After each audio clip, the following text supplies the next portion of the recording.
Welcome to Billerica Public Library's Book Buzz, November edition. Sit back and listen to find out about some of the latest and greatest novels that Billerica Public Library and Merrimack Valley Consortium have purchased for your enjoyment for this month. Our first genre is contemporary fiction. Carry the Dog by Stephanie Gagné. Bee has spent a lifetime running from her childhood. The daughter of a famous photographer, she and her brothers were subjects of an explosive series of images in the 1960s known as the mock nudes. Now, decades later, both the Museum of Modern Art and Hollywood have come calling, eager to cash in on Bee's mother's reputation. Bee lives in Manhattan with her borrowed dog, Dory, and sort of sister, Echo. After years of avoiding her past, Bee must make a choice: let the world in and be compensated for the trauma of her childhood, or leave it all locked away in a storage unit forever. Oh Beautiful by Jung Young. Eleanor, a 40-something former model, is struggling to reinvent herself as a freelance writer when she receives an unexpected assignment. Her mentor from grad school offers her a chance to write for a prestigious magazine about the Bacon oil boom in North Dakota. Eleanor grew up near Bacon, raised by an overbearing father and a distant Korean mother who met and married when he was stationed overseas. After decades away from home, Eleanor returns to a landscape she hardly recognizes, overrun by tens of thousands of newcomers. Eleanor experiences a profound sense of grief. She rages at the locals who still see her as a foreigner and the memories of her family's estrangement after her mother decided to escape her unhappy marriage, leaving Eleanor and her sister behind. The longer she pursues this potentially career-altering assignment, the more her past intertwines with the story she's trying to tell, revealing a disturbing new realities that will forever change her and the way she looks at the world. Just Haven't Met You Yet by Sophie Cousins. Hopeless romantic and lifestyle reporter Laura's business trip to the Channel Islands isn't off to a great start. After an embarrassing encounter with the most attractive man she's ever seen in real life, she arrives at her hotel and realizes she grabbed the wrong suitcase from the airport. Her only consolation is its irresistible contents, each of which intrigues her more and more. The owner of the suitcase is clearly Laura's dream man. Now, all she has to do is find him. Besides, what are the odds that she finds the one on the same island where her parents first met and fell in love, especially as she sets out to write an article about their romance? But as Laura's mystery man proves difficult to find, and as she uncovers family secrets, she may have to reimagine the love she always thought she wanted. The Surrogate by Tony Helling. Ruth is a no-nonsense journalist from the Midwest desperate for a child with her new husband, Hal. Hal is open to having another child, but more than anything, he wants Ruth to be happy, to become the mother she always wanted to be. Their hope rests with Callie, a 19-year-old who wants to go to college but doesn't have the cash. The arrangement seems perfect for everyone. All through the pregnancy, Ruth and Hal look forward to the new baby that will make their family complete. But within a day of the baby's birth, Kelly has a change of heart and engineers a harrowing escape from the hospital with the newborn. When Ruth and Hal discover that she and their daughter are gone, a whole series of doubts and secrets are revealed, and it's no longer clear what's right and what's wrong. Our second genre is fantasy. Jade Legacy by Fonda Lee. Jade, the mysterious and magical substance once elusive to the Greenbone Warriors, is now sought throughout the world.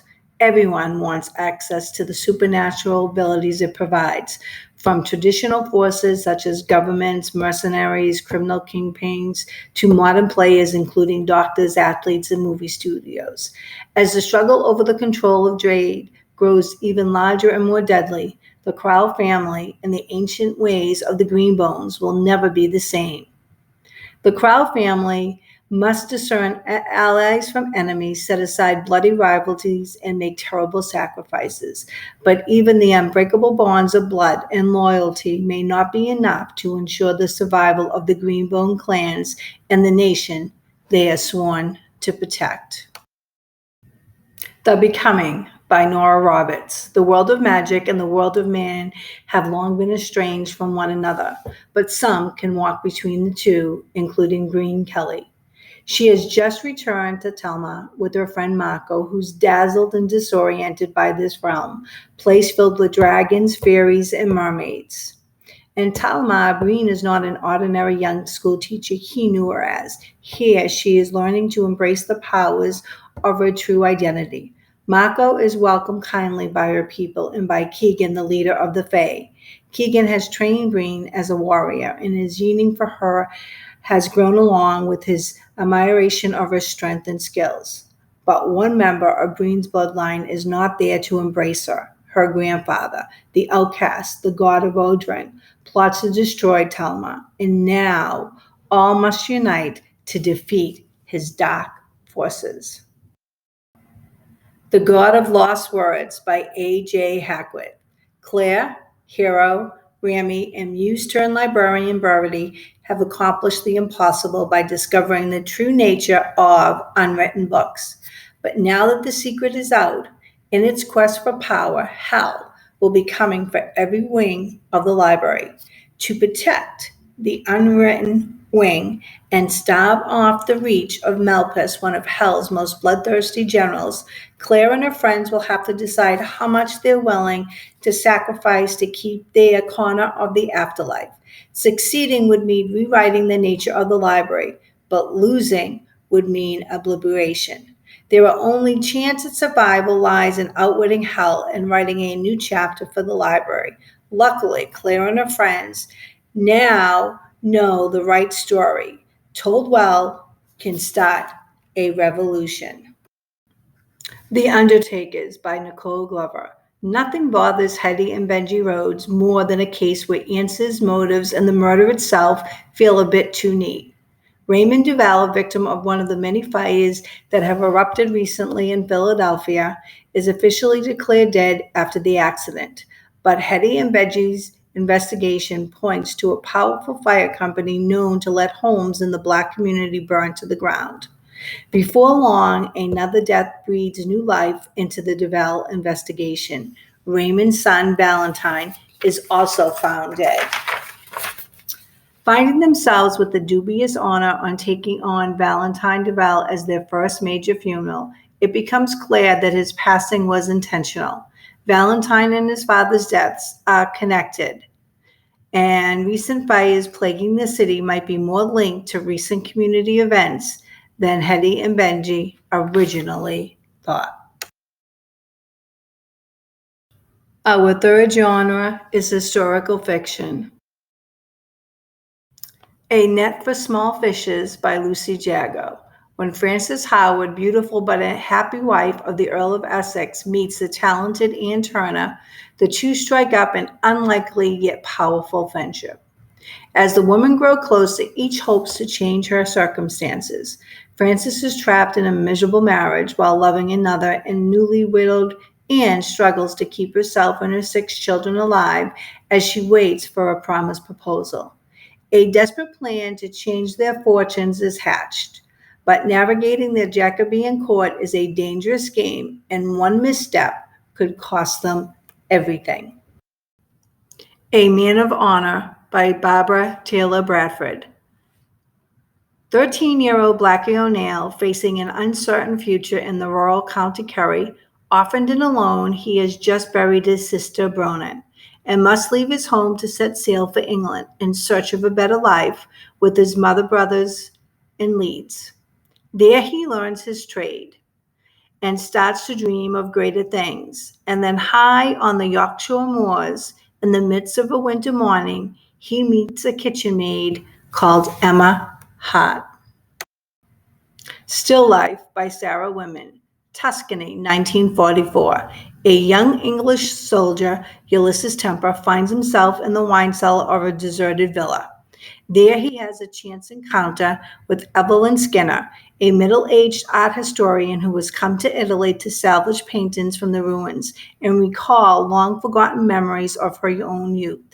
In each other, Ulysses and Evelyn find a kindred spirit amidst the rebel of war torn Italy and set off on a course of events that will shape Ulysses' life for the next 4 decades. As Ulysses returns home to London, he carries his time in Italy with him. And when an unexpected inheritance brings him back to where it all began, Ulysses knows better than to tempt fate and returns to the Tuscan hills. Our fourth genre is science fiction. Elder Race by Adrian Tavasky. Lenice is the lowly fourth daughter of the queen and always getting in the way. But a demon is terrorizing the land, and now she's an adult with responsibilities.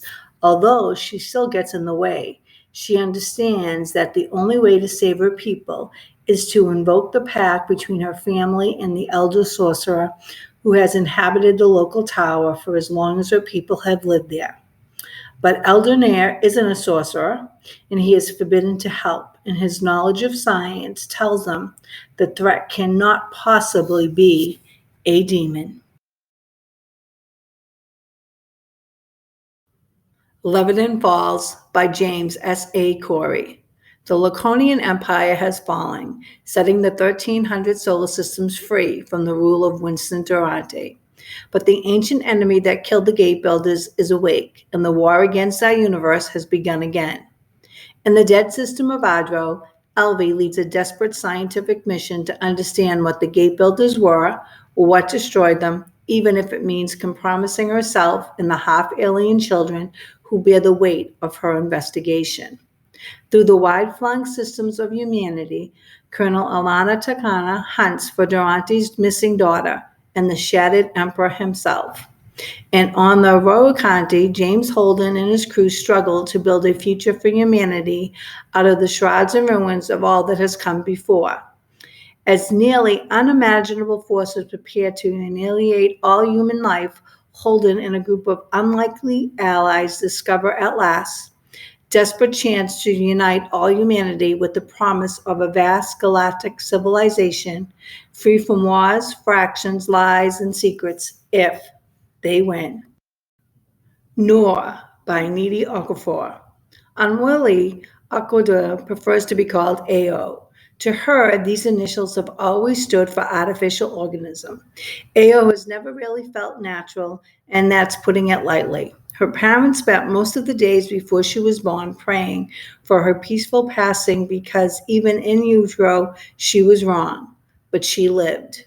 Then came the car accident years later that disabled her even further. Yet, instead of viewing her strange body the way the world views it, freakish, unnatural, and even the work of the devil, AO embraces all that she is, a woman with a ton of major and necessary body augmentations. And then one day, she goes to a local market and everything goes wrong. The Perishing by Natasha Dion. Lou, a young black woman, wakes up in an alley in the 1930s Los Angeles with no memory of how she got there or where she's from. Taken in by a caring foster family, Lou dedicates herself to her education while trying to put her mysterious origins behind her. She'll go on to become the first black female journalist at the Los Angeles Times, but Lou's extraordinary life is about to take an even more remarkable turn. When she befriends a firefighter at a downtown boxing gym, Lou is shocked to realize that though she has no memory of meeting him, she's been drawing his face for years. Increasingly certain that their paths previously crossed and beset by unexplainable flashes from different eras hunting her dreams, Lou begins to believe she may be an immortal sent here for a very important reason, one that only others like her can explain. Setting out to investigate the mystery of her existence, Lou must make sense of the jumble of lifetimes calling to her, just as new forces threaten the existence of those around her. Our fifth genre is mystery and suspense. All Her Little Secrets by Wanda M. Morris. Elise seemingly has it all: an Ivy League law degree, a well paying job as a corporate attorney in Midtown Atlanta, great friends, and a far fun relationship with a rich, charming executive who just happens to be her white boss. But everything changes one cold January morning when Elise arrives in the executive suite and finds him dead with a gunshot to his head. And then she walks away like nothing has happened. Why? Elise has been keeping a cache of dark secrets, including a small town past and a kid brother who spent time on the other side of the law. She can't be thrust into the spotlight again. When she uncovers shady dealings inside the company, Elise is trapped in an impossible ethical and moral dilemma. Suddenly, Elise's past and present lives collide as she launches into a pulse-pounding race to protect the brother she tried to save years ago and stop a conspiracy far more sinister than she could ever have imagined. Mercy by David Baldacci. For her entire life, FBI agent Atlee Pine has been searching for her twin sister Mercy, who was abducted at the age of 6 and never seen again. Now, after a perilous investigation that nearly proved fatal, Atlee has finally discovered not only the reason behind her parents' abandonment and Mercy's kidnapping, but also the most promising breakthrough yet: proof that Mercy survived her abduction and then escaped her captors many years ago. Though Atlee is tantalizingly close to her family at last, the final leg of the long road to Mercy will be the most treacherous yet. Mercy left at least one dead body behind before fleeing her captors years before. Atlee has no idea if her sister is still alive, and if so, how she has been surviving all this time. When the truth is finally revealed, Atlee Pine will face the greatest danger yet, and it may well cost her everything. The Left-Handed Twin by Thomas Perry. Jane Whitefield helps people disappear, fearing for their lives, fleeing dangerous situations. Her clients come to her when they need to vanish completely, to assume a new identity and establish a new life somewhere they won't be found. And when people are desperate enough to need her services, they come to an old house in rural Western New York where Jane was raised to begin their escape. It's there that one spring night, Jane finds a young woman fresh from LA with a whole lot of trouble behind her. After she cheated on her boyfriend, he dragged her to the home of the offending man and made her watch as he killed him. She testified against the boyfriend, but a bribed jury acquitted him, and now he's free, trying to find and kill her. Thus begins a bloodthirsty chase that winds through the cities of the Northeast before finally plunging into Maine's 100-mile wilderness.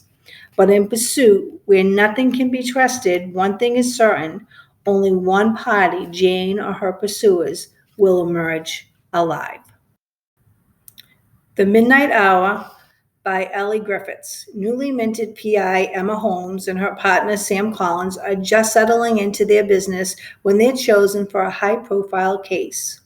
Retired music hall star Verity Malone hires them to find out who poisoned her husband, a theater impresario. Verity herself has been accused of the crime. The only hitch? The Brighton police are already on the case, putting Emma in direct competition with her husband, Police Superintendent Edgar Stevens. Soon Emma realizes that Verity's life intersects closely with her own, most notable in their mutual connection, Max, who has returned to England from America with his children and famous wife, Hollywood star Lydia Lamont. Lydia, desperately bored in the countryside, catches wind of what Emma and Sam are up to and offers her services. What secret does Lydia know about Verity's past? The team of female PIs circle closer to the killer, with the Brighton police hot on their trail. The clues suggest they're looking for a criminal targeting the old music hall crew. How long will it be before the trail leads straight back to Max?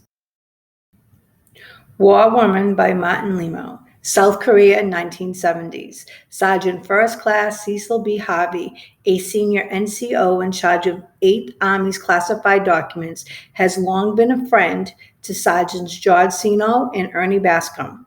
So when he goes missing with top secret document that even a glance at could get an officer court-martialed, George and Ernie take it upon themselves to find them.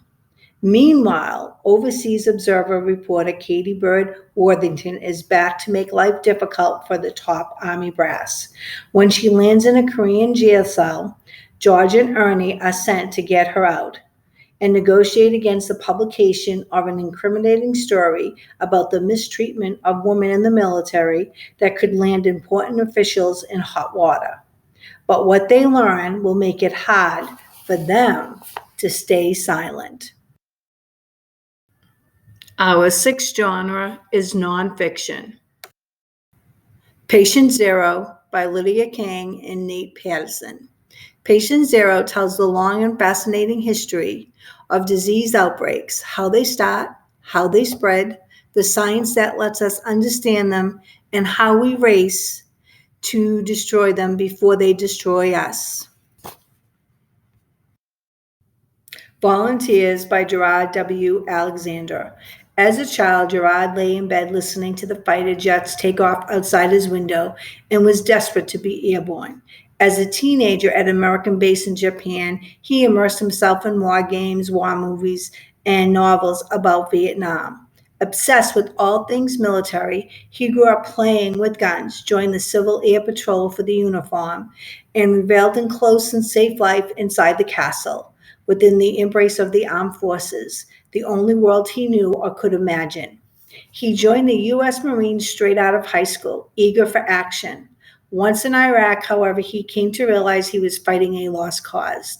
Enmeshed in the ongoing war on terror that was really just a fruitless display of American might, the myths of war, the stories of violence, the masculinity, the heroism, and the legacy of his family, everything Alexander had planned his life around was a mirage.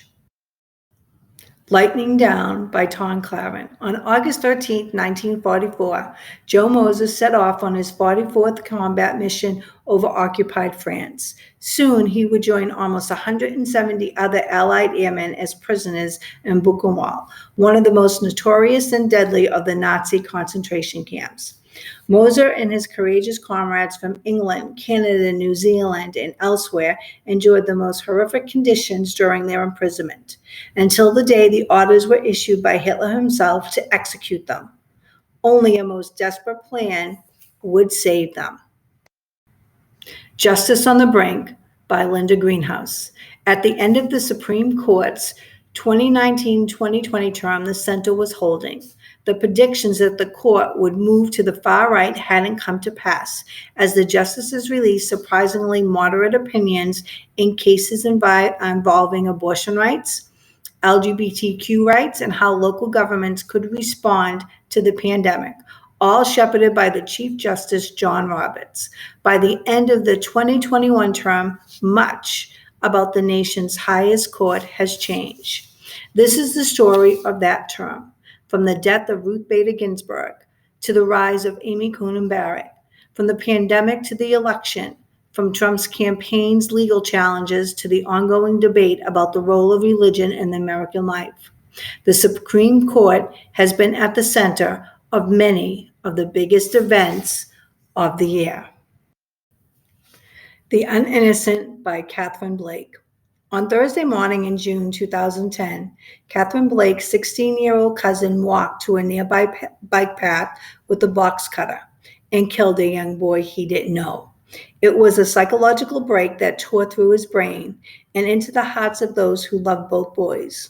One brutally killed, the other sentenced to die at Angola, one of the county's most notorious prisons. Consumed with understanding her family's new reality, Blake became obsessed with heartbreak, seeing it everywhere, in her cousin's isolation, in the loss at the center of the crime, in the students she taught at various prisons, in the way our justice system breaks rather than mends, in the history of her parents and their violent childhoods.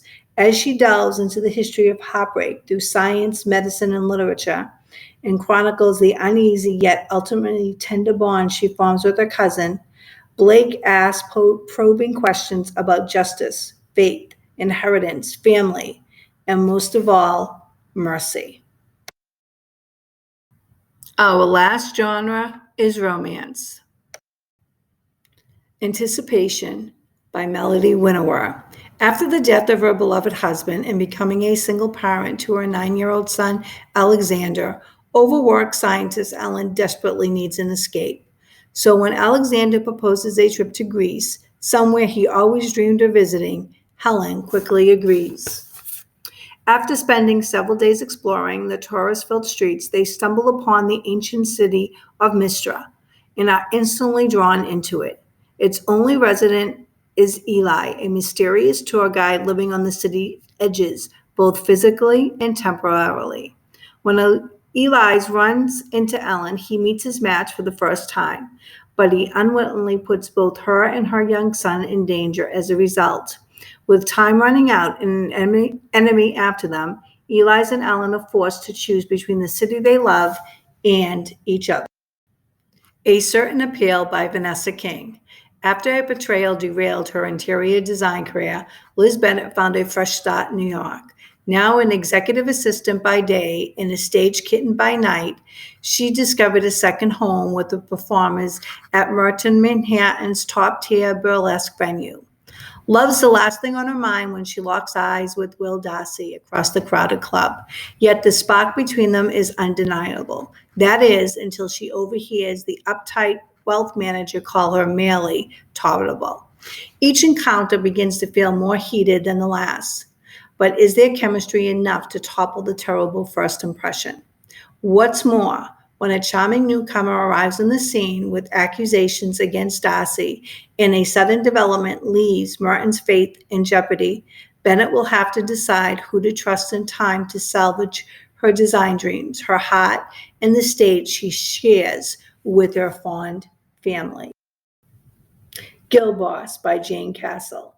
Living in this new alien world doesn't stop the settlers from trying to recreate what they left behind. Case in point, weddings are still the highlight of any social calendar, but it's the after party that turns disastrous for Lucy Bell.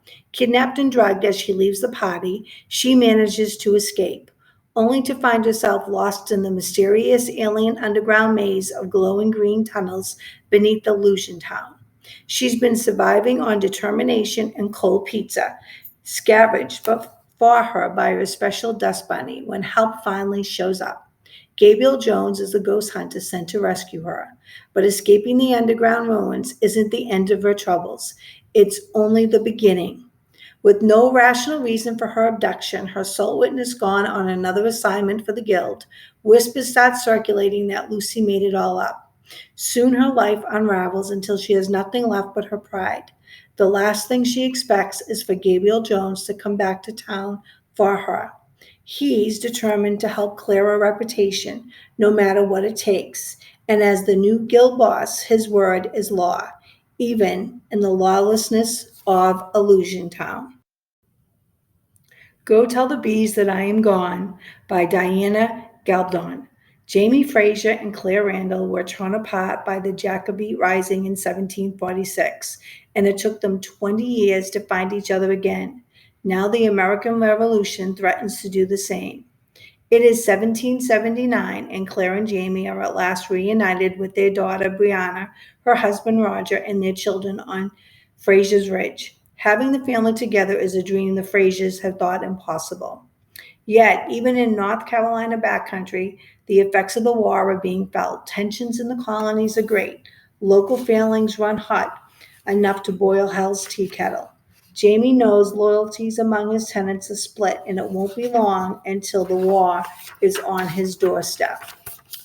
Brianna and Roger have their own worry that the dangers they provoked their escape from the 20th century might catch up to them.